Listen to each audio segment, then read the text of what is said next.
പ്രധാനമന്ത്രി നരേന്ദ്രമോദിക്കെതിരെ ശക്തമായ വിമർശനം രാഹുൽ ഗാന്ധി ഉന്നയിക്കുന്നുണ്ട്.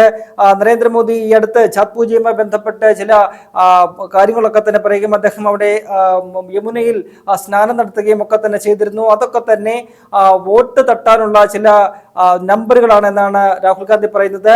വോട്ടിന് വേണ്ടിയിട്ട് നിങ്ങൾ ഡാൻസ് ചെയ്യാൻ പറഞ്ഞാൽ നരേന്ദ്രമോദി ഡാൻസും ചെയ്യും എന്ന് രാഹുൽ ഗാന്ധി പറയുകയാണ്. ഈ ഛാത് പൂജയുടെ പ്രധാനപ്പെട്ട ഒരു ഭാഗമാണ് ഈ യമുന നദിയിൽ സ്നാനം നടത്തുക എന്നത്. നമുക്കറിയാം, യമുന നദി ഇപ്പോൾ വളരെ മലിനമായി ഒഴുകുന്ന ഒരു നദിയാണ്.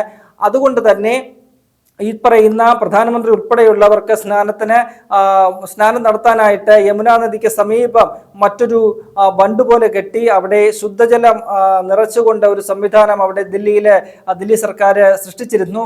അതിലാണ് പ്രധാനമന്ത്രി എത്തി അവിടെ നിന്നും വെള്ളം കോരി അദ്ദേഹം ആ സ്നാനകർമ്മം നിർവഹിക്കുന്നത്. അത്തരത്തിൽ ജനങ്ങളെ പറ്റിക്കുന്ന ഒരു പരിപാടിയാണ് നരേന്ദ്രമോദിക്കുള്ളത്.